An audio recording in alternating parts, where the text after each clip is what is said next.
All right, good evening, ladies and gentlemen. My name is Jensen Varghese, and on behalf of the IPENZ Transport Group, I'd like to welcome you all to this presentation. A special welcome to those that are new to the Transport Group or who may have heard of this through the Auckland Transport Network, through Human Transit blogs, or the Auckland Transport blog. And special welcome to those in cyberspace who are hopefully hearing me right now. For those who aren't members of IPENZ, just a quick plug, we do have membership forms there if you want to be informed about future events like this. And now it's my pleasure to welcome Jarrett Walker. Jarrett is a colleague and a principal consultant with M.R. Cagney.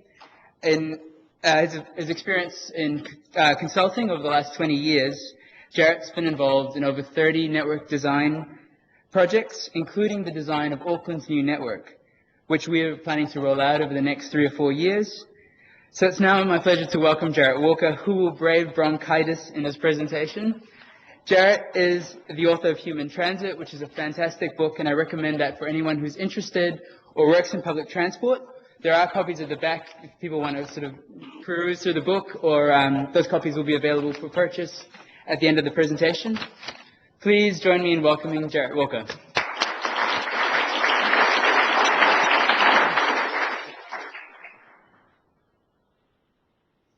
Thank you very much, Jensen. Thank you, Jensen, very much. It's great to be here, and my voice is a work in progress. It's changing continuously now. About 3 hours ago, I had no voice whatsoever. About an hour before that, I had just the remains of one, and that's when I was speaking to a bunch of important people in Auckland City. So we'll see how this goes.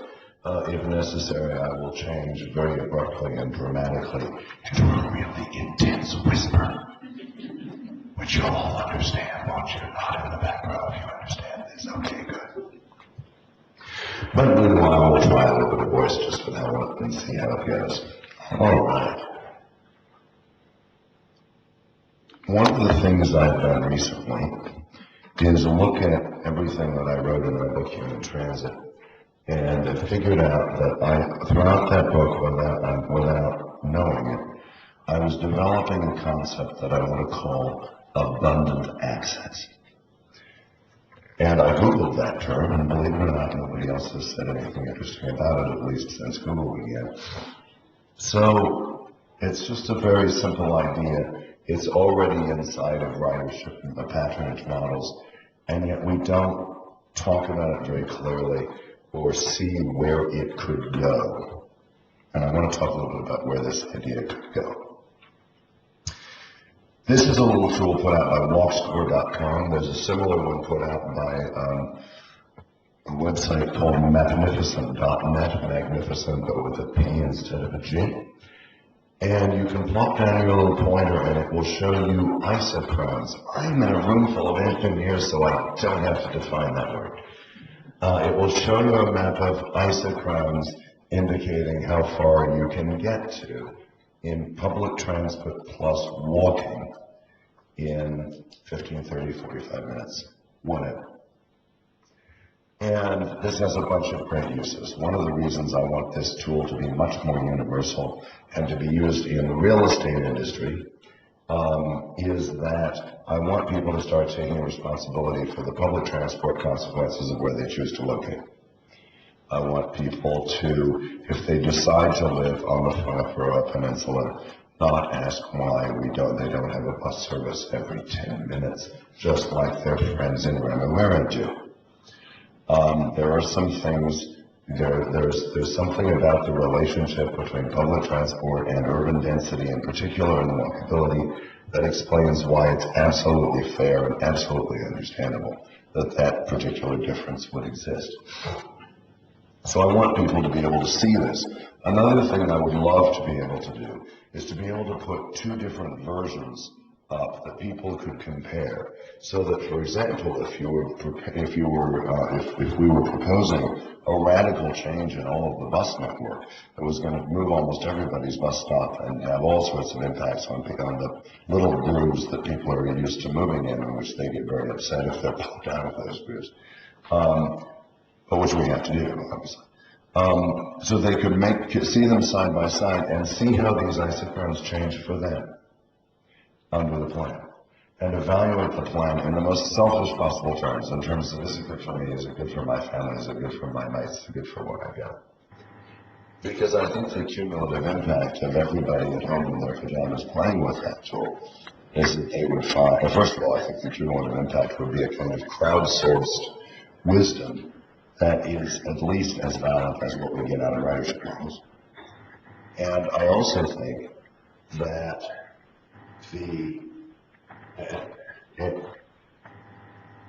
what's that noise? So people are okay with that noise? Okay, I don't know what that is. But that it would also show, and would also make it much easier for people to understand why we were creating some change and causing some change as a result of what we're doing, which inevitably we have to do with a network plan like this. Now, on your chair was a little diagram, which consists of, and I would define this as the illustration that I should have put in the epilogue of my book, Human Transit, because it really pulls together and says more clearly some things that I was groping toward when I wrote that. The basic idea of how abundant access works, and don't look at whatever's going on the screen, just look at the basic idea of how abundant access works is to start with the observation that if we start really paying close attention to the public transport tool, start not from our desires, our longings, all those things that we love to talk about, but start with the tool and what it does and what it doesn't do and how it does what it does and the question and the trade-offs that it requires us to make. We find that it asks us very interesting questions about our values as a community, which we have to answer. But we have to answer the specific questions that the tool asks. And if we can answer those questions, we can move forward clearly with a public transport plan that meets those values that we've expressed. The interesting thing about each of these questions is that there's a technical answer, there's not really a technical answer unless you already have a sense of what you want. And by and large, I present these as value judgments. So to take this typical example, the one on the far left, coverage versus ridership. Ridership, by the way, is the American word for what we call patronage. Do not say the word patronage in America, it means corruption. The coverage or ridership.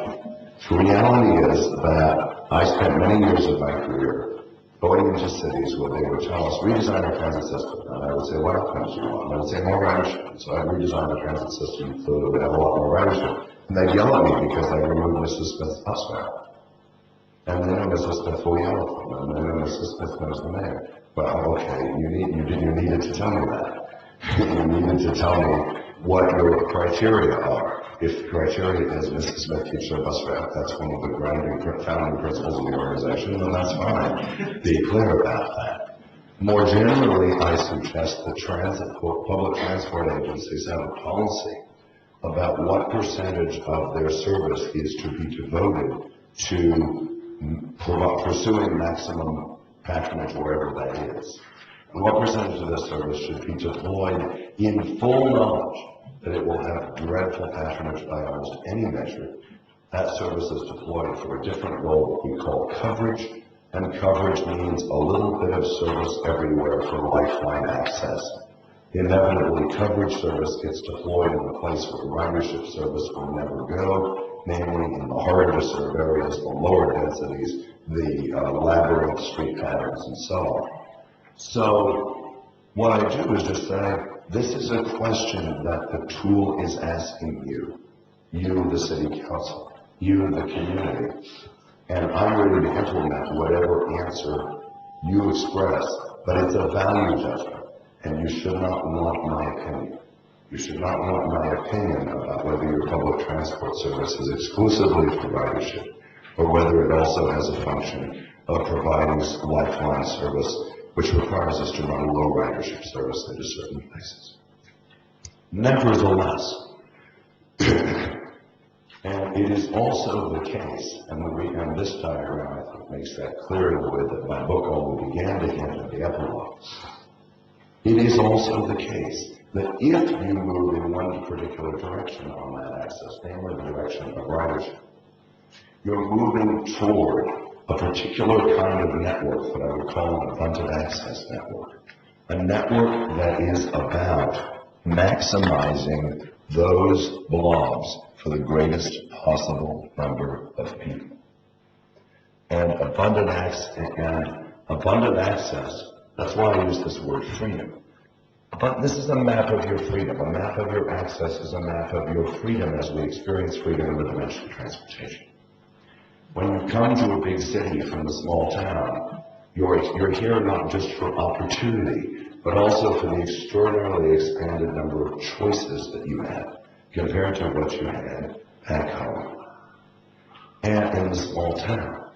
And your access to those choices is fundamentally your freedom. Your freedom to associate with whoever you want to associate with.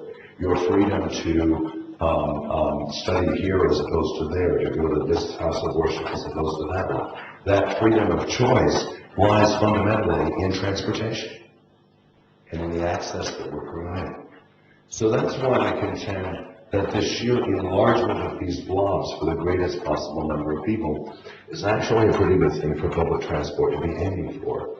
And I'll come back and we can talk about this more in questions about why I suspect it's actually a better outcome than, say, trying to please a ridership model or a patronage model. So the key thing about this is that to the extent that you choose to move toward the center of this diagram, those particular choices, this is just a geometric fact. It's not a value judgment. It's just, you can choose not to do this.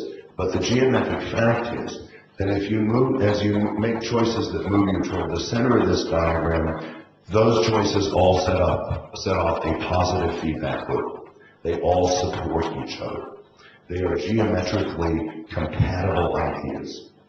So, for example, and one of the things that's right in the middle of this idea of abundant access is frequency. Frequency is freedom.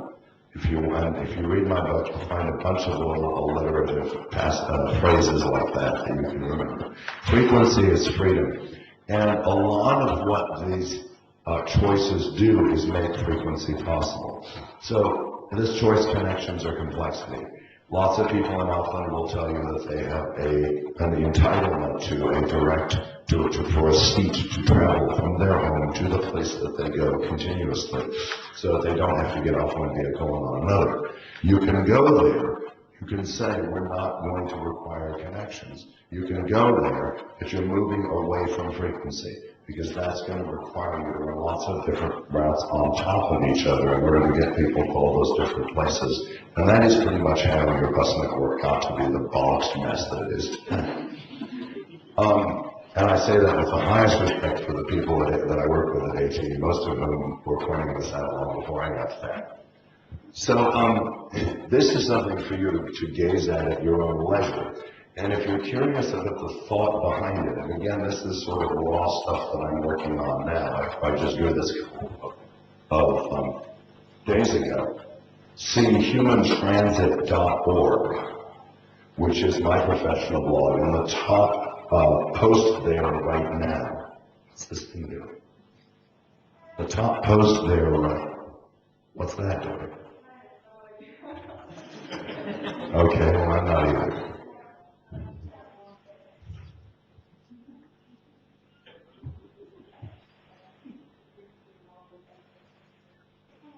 This is probably a good moment to say, now you're just, this is probably a good moment to say that I'm not entirely ashamed of being a Luddite and a late adopter.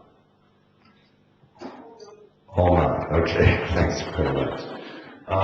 See humantransit.org, because you can actually see the sort of thinking in progress and get involved in a conversation about this. I think this kind of model is really important as a way to help ordinary people think through what their choices are about public transport. And one of the things I feel fairly strongly about, that some of you engineers may have different feelings about, is that we know, if we stop and think about it, how to separate technical judgments from value judgments in our work. And I, as a consultant, believe when I encounter something that is properly a value judgment, it is really not that where there's no technically right answer, it depends on what the city wants to be. I want to ask that question and ultimately help steer the city's community and ultimately elected officials to giving some sort of direction about it. And I'll tell you a funny story about this. I was once helping a particular transit agency in a small town, city about 50,000 with a university in the state of Washington, think through this particular question of coverage or ridership. And obviously they had an inner city community that was dominated by the university and a lot of young people moving around at high frequency to a fairly small number of places that they all go.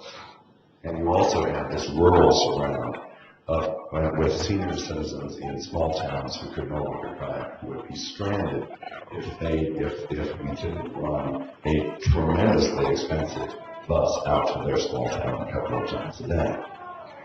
And that's the sort of painful choice between two things that we like, right? We like taking care of the senior citizen and we like having an ridership. And I facilitated a conversation where we had the council sitting there, we had an audience expressing passionate views in a civil, responsible way. And the council was going to have to make a decision on this policy about how much they would set aside for coverage.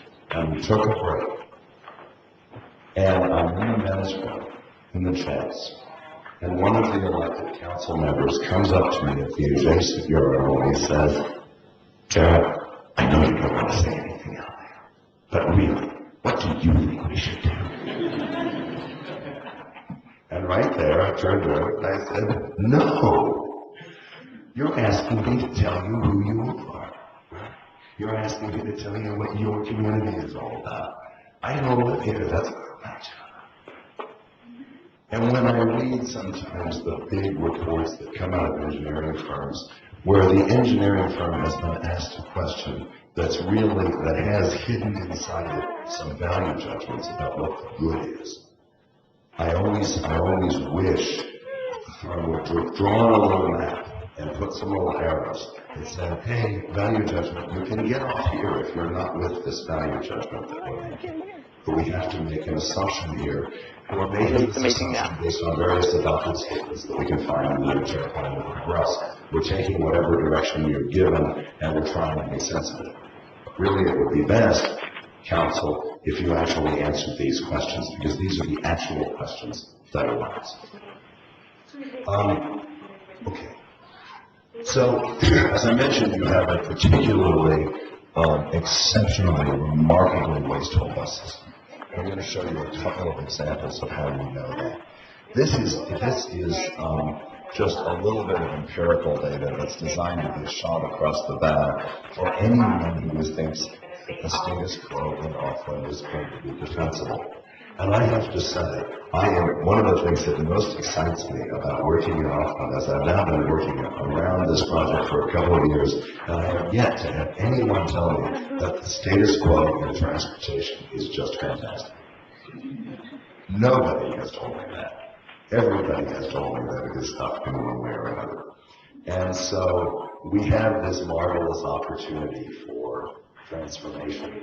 And there's lots of room to argue about what the transformation is, and obviously once we go out into the communities and say that we're going to move the bus stop in front of Mrs. Smith's house, we'll find that Mrs. Smith is actually very defensive of the status quo. But we're going to have done the work so that we can say, Mrs. Smith, we're pulling out your bus stop because this bus stop is part of one of the most dysfunctional bus systems in the developed world, and we need to make it different for big citywide reasons on which the economy and the sustainability of the city is resting. And having done that work to build that argument, through having thought through those choices, is how we'll get to the point where, I hope, when we get down to that level, down to that altitude, it's going to be possible to make the right choice and move forward. So that's just a little shot across the bow. A 2011 study about comparing Auckland's public transport performance to 11 of the most obvious peers around the Pacific and in countries in North America that you might want to compare yourself to, and of course Australia, which you can never help comparing yourself to, shows Auckland dead last. This is ridership per capita, which is a nice measure of just how deeply the public transport system is touching the life and population of the city. So with that, let me talk a little bit about Auckland's network. I've talked about the idea that frequency is freedom, and I'm particularly talking here about all-day frequency. I'm talking about a service that is there all the time when you need it, so that you can perhaps own fewer cars than adults in your household, maybe even without a car. And in any case, you know that the service is there all the time. It's a reliable part of your life. The pattern of service does not change several times during the day. You constantly off, keeping you constantly off. We have a baby. We have a baby. I didn't know. Someone was expecting. What a nice cry. What a lovely cry. Is there someone out there in... I didn't realize we had a two-way link up here and could listen to everyone's voice.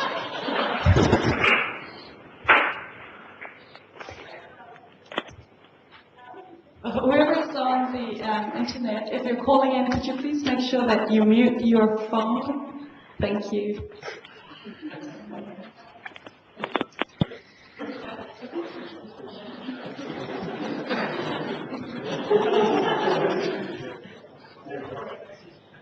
I've done this presentation a lot of times. It's nice to have a little bit of sort of open and relaxed approach with a few surprises. Okay, so that kind of service in your city now, if we go on business as usual, by 2016, will look like this. This is when the rail lines get turned on at high frequency because electrification has been completed. And here you have a few other things that you're already familiar with, the interlink, the outerlink, a couple of corridors that have 15-minute service. This then is the extent of your freedom. If you are a person whose life does not permit planning your trips around half-hourly or hourly bus schedules, that is the public transport system that is useful to you. Here's what we want it to be. If the new network goes in, without a single additional dollar of operating cost, this will look like this. Before, after, before, after. Not a single dollar of operating cost. How did we do that? That's how much waste is in your network. That is how much waste lies in bus routes drawn by different operators still running on top of each other, or a bunch of different complicated bus routes all tangled up in each other because nobody's willing to get off one bus and get onto another. That's how much waste there is. By the way, one of the ways we've built this all-day network, and I can tell you engineers this, there are people who probably shouldn't be told this, but one of the ways we did this was to move a certain amount of peak service from the peak to the midday. And you know what? That's great, because your peak was really wasteful. It is on the peak especially that operators in particular who tend to be responding more to who calls them are tending to pile more and more service onto the peak. And historically, your network was designed by all these operators in isolation, piling services on top of other services, not caring with how much they were duplicating each other. So there's actually an opportunity to make the peak much more efficient, and that's good because the peak service is massively expensive. A bus comes down from the Hibiscus Coast in the morning and goes all the way into the city. And you know what? That the people on that bus, maybe the bus is full, they think, wow, this is pretty efficient. We got a full bus, this is good on us. But of course, the driver has to be paid to go back to where his shift began. Drivers have to be Their shifts have to end where they began. And so the driver has to go all the way back to the Hibiscus Coast. With or without the bus, it doesn't really matter. The bus is the cheap part. The expensive part is the driver. So that whole trip down is only about half as efficient as it feels to the passengers. And this is part of why peak service tends to be overvalued and tends to be much less efficient than its passengers tend to perceive it as being. Now, what we'll do with that is turn a lot of one-way peak service into two-way peak service. But another thing we'll do is that if that bus, say, coming off the Hibiscus Coast isn't full when it gets to Silverdale, it will probably turn back at Silverdale and have people transfer to the Northern Express. And so that we'll have the Northern Express, which is essentially a rail line, running a simple two-way pattern back and forth. That's the idea. That's some of how this gets achieved, that we can go from that to that without increasing our operating budget. But this is particularly massive and transformative change for the Isthmus. And the Isthmus is the part of Auckland where you're going to grow a real dense city. And regardless of, you can have your own concerns about how dense particular neighborhoods end up being. But this is the extensive pre-war, pre-car urban fabric that is large enough and continuous enough to develop a completely urban public transport form. And what we can introduce in the Western Isthmus in particular is this idea of the high-frequency grid. A high-frequency grid is an absolutely beautiful thing. What it means is that we have frequent routes going like this and frequent routes going like that. You can go from anywhere to anywhere else with a simple L-shaped trip with one connection. This is the power of the transit systems in heavily gridded systems like Chicago or Los Angeles. But I talk about the grid quite a bit in the book also, and I use the example of San Francisco, which is interesting because it's not a particularly gridded city. There are lots and lots of grid network. And yet the designers of that system were so adamant, believed so profoundly in the grid that you can see routes continuing to go straight as they struggle through the most appalling obstacles to try to stay on the same lines of latitude or longitude. So what we've got here, and here's another way to think about this. How many times have you been in a meeting, if you're a transport planner in particular, have you been in a meeting and heard someone say, well, these people over here, they're mostly going over there. These people here, they mostly go over there. You know what? All those are sort of little bulges and pluralities on top of a great mass of people who are going every which way. And I think we all know that if we think about the kinds of trip making that we do and the kinds of trip making we see around us. And so the beauty of the high frequency grid is that it's the one kind of public transport network that does not have to pick favorites. It doesn't have to pick favorites at all. It's equally useful for anyone to go anywhere. So that's coming to the Isthmus field. And when we get into the CBD, which I now want to talk about in a more focused way because the design issues are so interesting, we're looking at a much more abundant network of services that are similar to what you know today as the link services.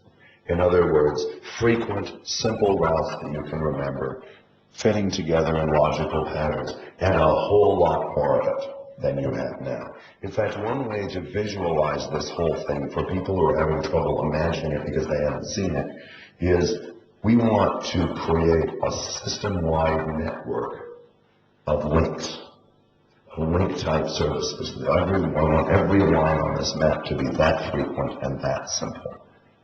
And all the kinds of opportunities that arise for new kinds of trip making in new directions because of the way all those things connect with each other. So here are a few things the new network means. And I'm starting now to come down. My high school English teacher told me that you must begin every essay by getting us from the Alps down to Julie Andrews. That's a reference that probably some younger people may not have gotten, but that's fine. I'm coming down now to a lower. That metaphor actually refers to the concept of planning altitude, which is a very important concept that we all have to be apprised of. Planning altitude is the idea that whatever kind of planning we're doing, we're either high up where we can see a large area of a certain degree of detail, or we're lower down where we can see a smaller area at a higher degree of detail. A great deal of confused planning arises from losing track of your altitude, engaging in sudden unexpected losses of altitude, such as when you're talking about the citywide vision and suddenly someone starts asking you about Mrs. Jones's bus stop. That's what I would call a sudden, potentially fatal loss of altitude. Right? It makes it impossible to think at a particular level. So the ability to consciously hold your altitude is an important thing, and that's where the metaphor from the Sound of Music, which is an old movie that I'm sure you can Google. When I'm talking about the CBD in particular in this city, I'm interacting with a lot of rather powerful and influential people who are very, very concerned about all these buses, and they don't particularly like the vehicle. And I've had a number of meetings, a number of presentations already, including one to the Place Leaders Association back on Monday, where we've really confronted this. And I want to share with you a little bit of what I said with them, although I've been told that because you're engineers, I can go into a little more geeky detail, which is good. So we'll lose a little more altitude here than I did in the other presentations.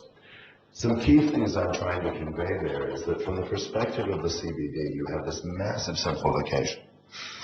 Think of them as links. If that doesn't do it for you, think of them as buses functioning like trams.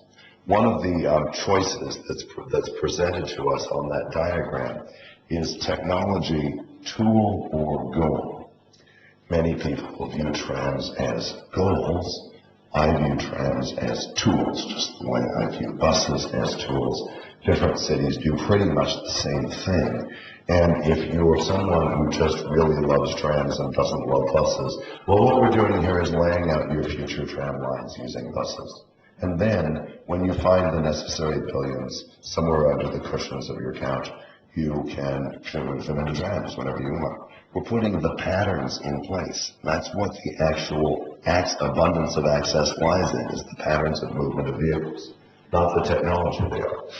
Buses will also be doing more work in the CBD. To urban designers and people who love urban space, I emphasize that buses are pedestrian fountains, spewing pedestrians into these pedestrian-activated spaces that we want to create. This is one of the reasons why the buses need to get very close to those spaces, even if they spoil certain people's idea of an aesthetic space.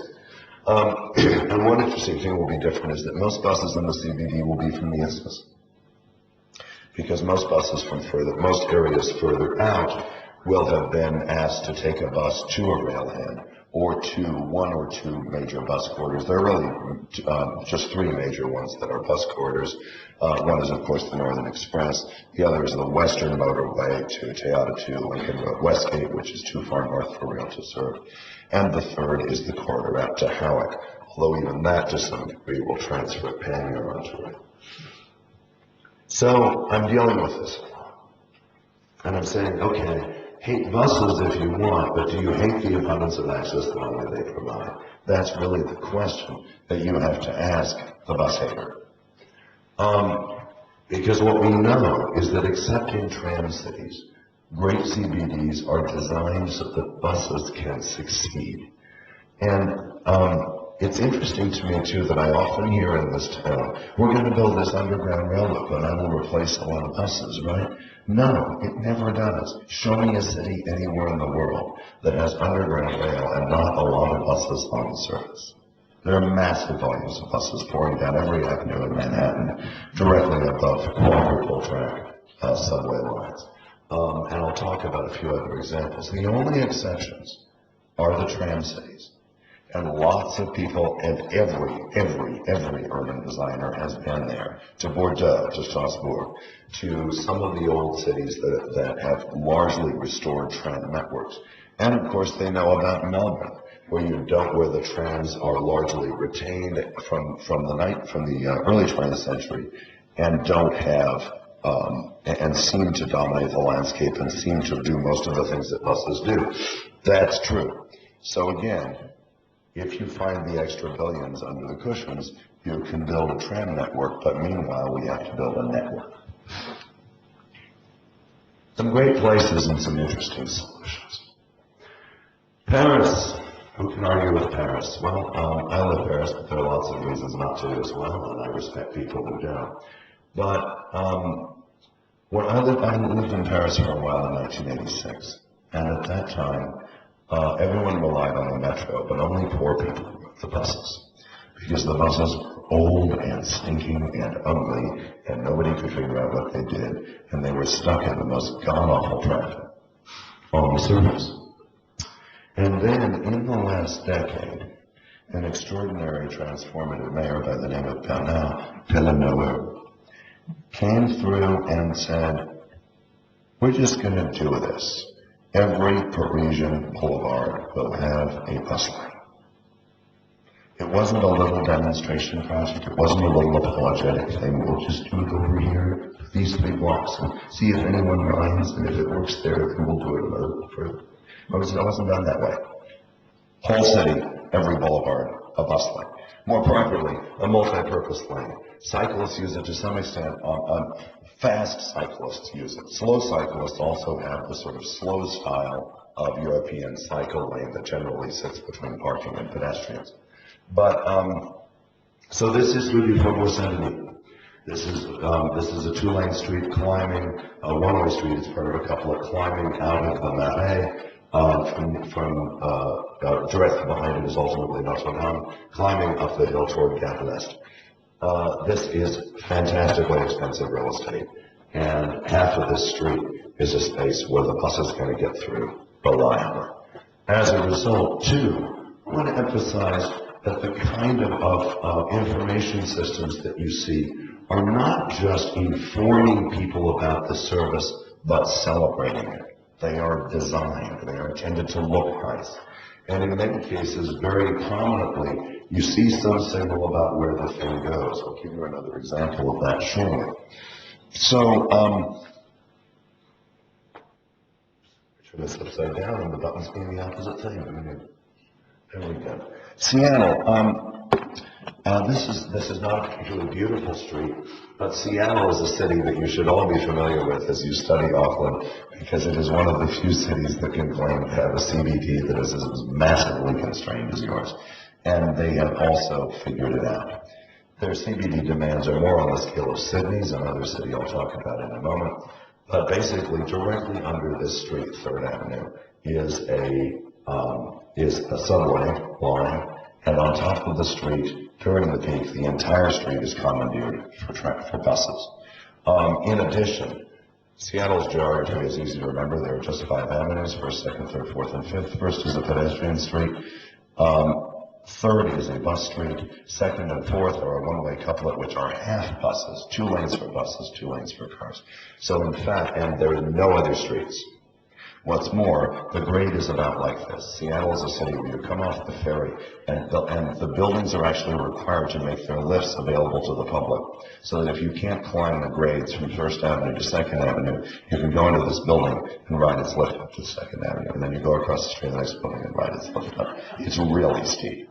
So I know you people feel like you have incredible grades here, that this changes everything, and this is why. No other city's example will be relevant, and let me assure you there are some other hilly cities in the world. So Seattle is an example of a city that has turned over now 50% of its CBD street capacity, at least in that north-south direction, to buses, because they needed mobility, they needed the abundant access, they needed to get that many people in and out of the city, and that was the only way to do it. Minneapolis, not a particularly beautiful place, I have to say, although given that there are only about 3 days in the year when you want to be outside, they've done what they can with their urban form. This is a city that spends much of its time around -30 and much of its time in the mid-30s, and not seems to go very quickly from one to the other. So you see all the space for the meters of snow to pile up. This is their 2-lane configuration, and I want to ask you to remember a couple simple numbers.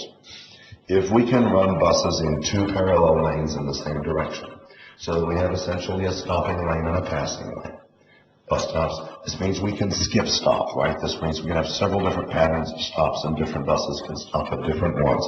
We can put down 180 buses an hour, comfortably. If we have only a single lane in each direction, like that, we can put down 60 buses an hour. So double the space, triple the capacity. That's the math. That's the math that is steering everyone back toward these. The Minneapolis story is interesting because fairly early, back in the 80s, Minneapolis built this thing called Nicollet Mall. It may not look very exciting to you, but it was very exciting at the time, let me tell you. It has brick pavers. It has lots and lots of street art. Along it, there are fountains. The shelters are especially nice. All of that. But it's just one lane each direction. It can only handle 60 buses an hour. And even at that, it's starting to slow down. They put through it a few major frequent lines, which is how I would use a street like this. So that there are buses going through it all the time. And they hold festivals on it, and again, during those 3 days, the cafes with their tables out on the sidewalk. And, it was a nice space. But it could only be what it was, which was, a small number of buses in each direction. To call it the great transit solution, it wasn't. The other funny thing about it, have you noticed this curve? You would never have done this in New Zealand, but in America there was this attitude that the only way that we will get those wealthy suburbanites to come back down to the deep, dark, dangerous inner city where they might encounter diversity and strangeness is if we seduce them with gentle curves. Seriously, that's why this thing is curved. So the bus driver is just doing this all the way down the mall to run this little labyrinth. I worked on the study in 2008 to completely rethought how Minneapolis does this. And one of the things that got done as a result, if you look at Google now, you'll see the street has been straightened out. What's interesting here is that Minneapolis did a study of the entire CBD across all modes and said, we need to rethink everything about how space on streets is assigned to functions, not including footpaths, bicycles, buses, deliveries, taxis, and, if necessary, cars, and on-street parking, of course. And we went street by street through the city. We ended up changing the directionality of some streets. We ended up turning some streets from one-way to two-way or vice versa. We largely just ended up straightening out this street, but keeping its function. Lots of people, of course, wanted to allow cars onto it. And over here, the next two streets over here, we built this, what I just showed you. This is not beautiful, but boy, does it work. This is 180 buses an hour during the peak, pouring through downtown Minneapolis, getting lots and lots of people in and out of the city. And it's done with one of these double width lanes. The way we chose to do it here, because there were lots of anxieties about having the street completely closed to cars, was that we're going to have two lanes of buses here and a car lanes going the other direction. And on the next street over, we have the opposite. So we have a bus couplet effectively and a car couplet opposite to each other. Cyclists, I refer you to the focus of me afterward, were furious because in the previous design of this street, which was simply a two-lane car street, right there was a two-lane bike lane. And so you were cycling between traffic going this way at 50 miles an hour and traffic going this way a meter over at 50 miles an hour. And some of those fast, athletic, daredevil cyclists just loved it. And I never forgive me for taking that out and suggesting that they might want to cycle down Nicollet Mall instead. But there you go. That's the sort of trade-off we have to make when we're doing this. I want to come back to my hometown. I grew up in Portland, Oregon. And we had in Portland an incredible period of leadership in the 1970s when I was a teenager. And in 1978, when the city was still thinking about it, probably not even thinking about it, I mean, Sophia was white and just about grand visions of having more of them, we built that through the middle of downtown. This would be almost and not quite like closing both Queen and Albert to traffic and running buses down them with nice wide brick footpaths. Fifth and Sixth Avenues through downtown Portland are that central. They are the most central streets. They have major things with their front addresses on them. And in 1978, we turned it into this. Two separate streets, one way, one the other. Two lanes of buses passing and stopping.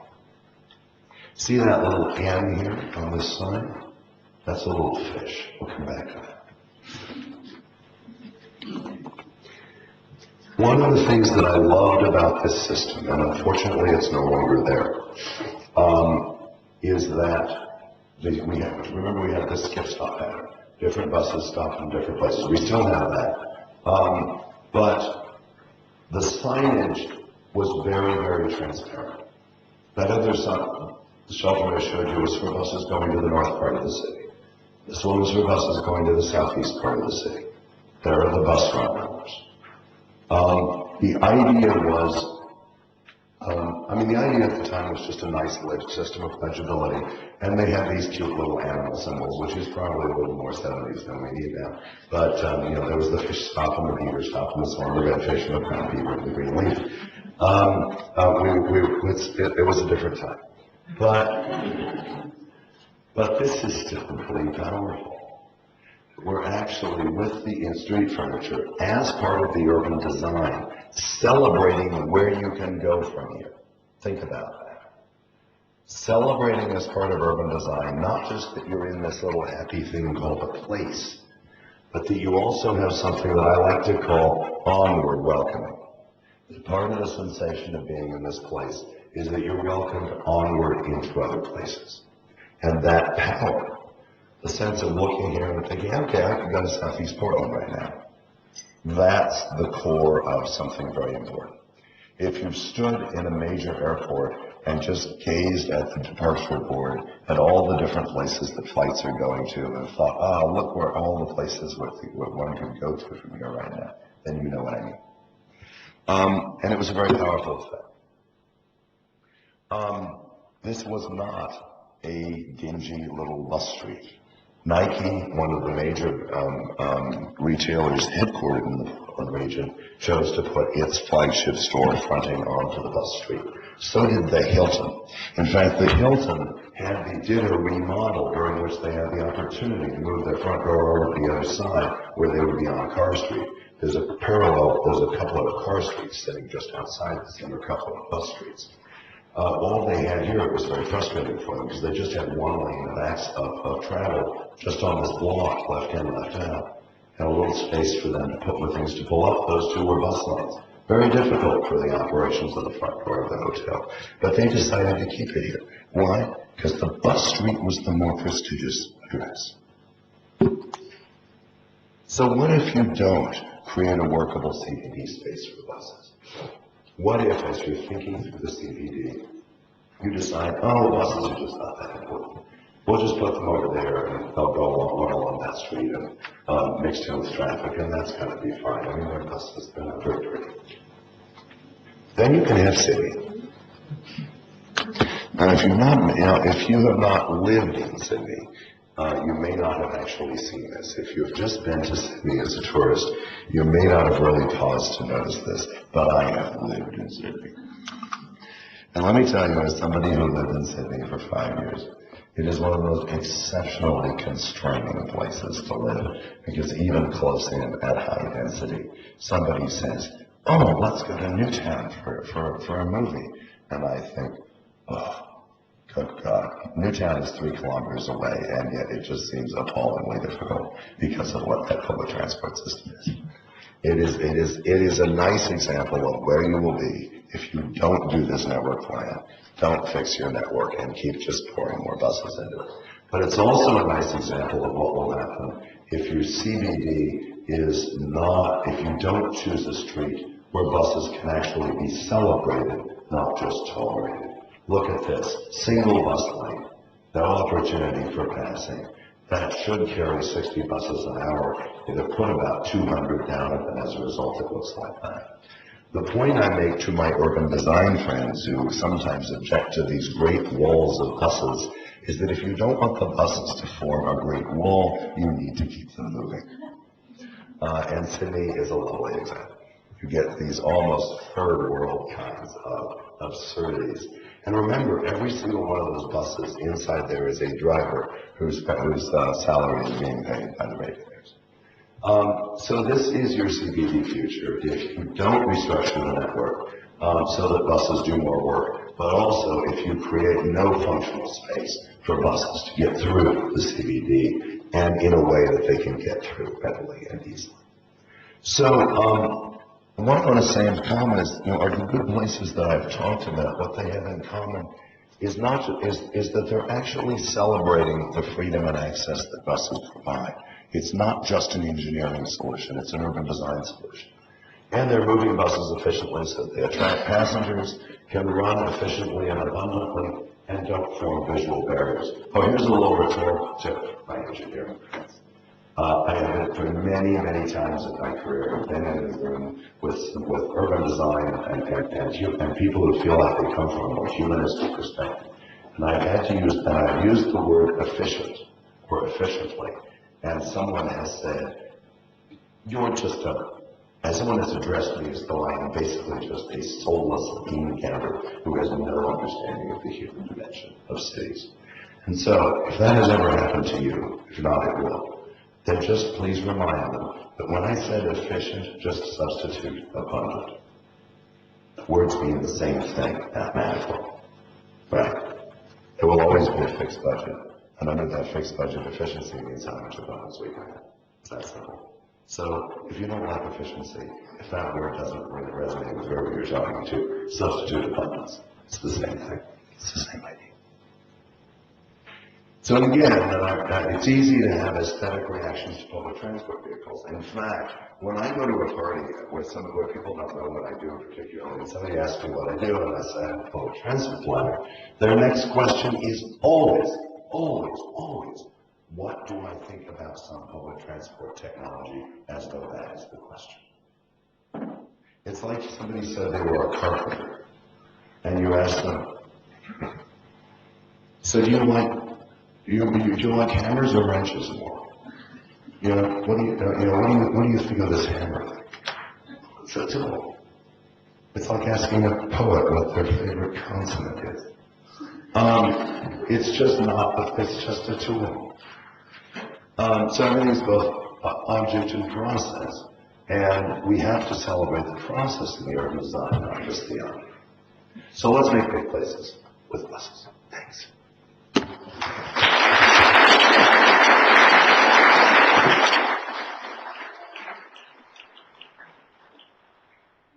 Thank you, Jarrett. I think we've probably got time for maybe try for 2 or 3 questions. We're just a little over time, but we'd like to get some questions in if anyone has any. Any questions?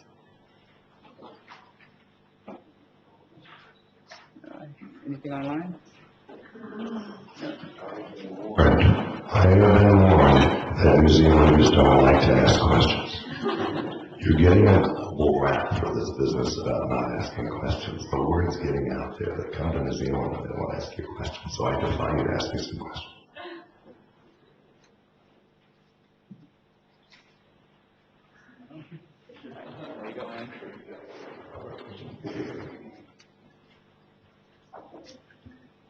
I assume you're giving advice at the moment to Auckland Transport. Have you been giving them any advice on the structure of the fare zones and the fares and that side of things as much as the network itself? Because I think there's a bit of room for improvement there too, even with the new systems that we have in place now. Fares are another huge complicated area, and no, I'm not advising so much directly on that, but we are very, very adamant about one thing, and that is that there cannot be a fare penalty for connections. It cannot, that your fare needs to be based on where you are and where you're going, and not how many vehicles it will require. Charging for connections is perverse, because the connection is an inconvenience. And it makes no sense to charge for an inconvenience. I am amazed at how many big, high-end, this especially in Sydney, where we've been just bashing against the wall for as long as I've been around Sydney. We just cannot get through to some of these business economic types who've gotten a particular kind of training. And I just say, listen, if you want us to run public transport like a business, look at what the airlines do. The itinerary that requires a connection is often cheap. But in any case, we certainly are we certainly do not want the fare system to be encouraging people to want things, types of service that will be inefficient for us to provide. So, yeah, that's it.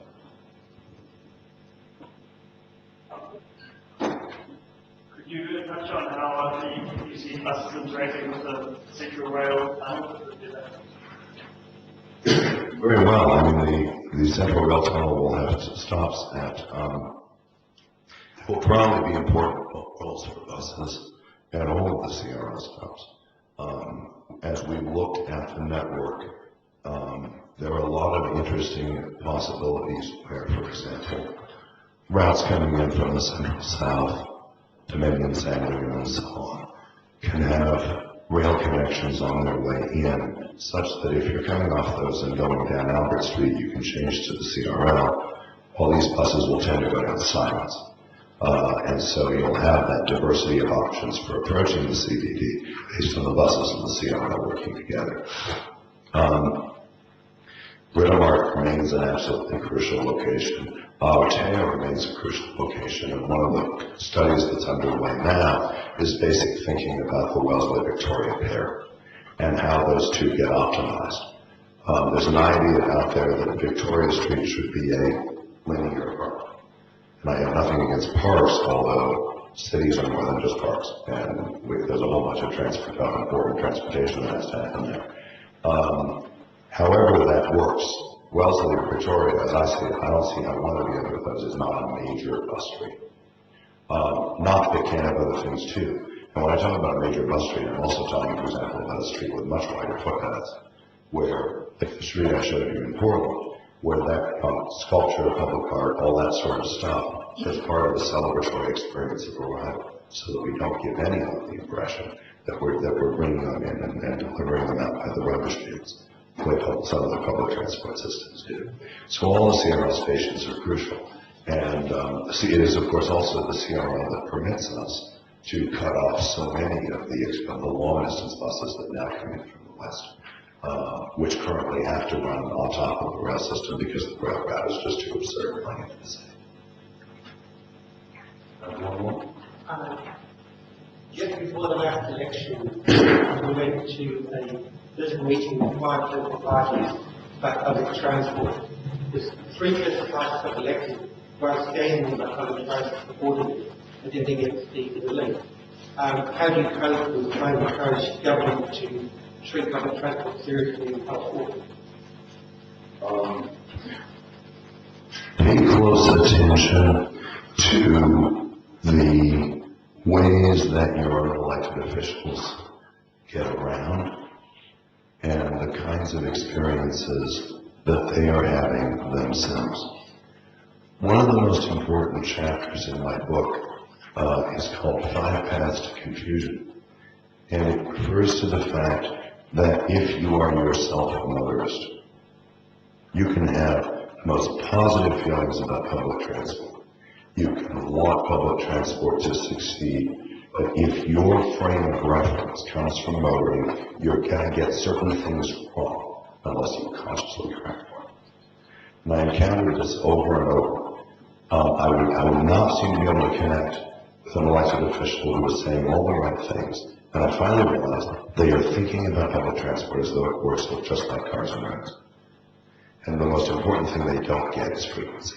Because frequency is the absolutely central concept of public transport that does not translate, does not have a correlative in the words of cars and roads. I finally figured out that I had to say, pretend that at the end of your driveway, there is a gate that only opens once an hour. You had to say something like that to get through that, you know what, maybe more important than making the roads faster is getting this gate to open more often. So that's part of it. That's part of it. I'm not going to give you political advice because I know the larger direction in which the arc of history is moving on these issues, because it's moving that way in every Peter city that you may be comparing yourself to. So the speed at which the CRM happens, if it happens under this government or the next government or whoever finally approves it, something like that is going to happen because all the casework is so strong and the alternatives to it are so miserable. And all that work has been done. So, you get to figure out how to get your elected officials to that point. But be mindful of that arc of history, be mindful of what is happening in similar cities all over the world, which is that people are turning massively away from the car and back to public transport, partly because they like the kinds of cities that public transport makes possible. So we're back there.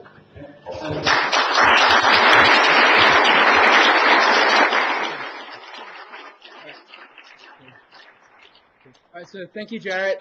Just a reminder, copies of Human Transit are available at the back if anyone's interested in having a look through. Copies of the IPENZ Transport Group sort of membership form if people are interested in sort of signing up for future events like this. And thank you to T2 Engineers and Emma Cagney for sponsoring the refreshments as well. Thank you all for coming. Cheers.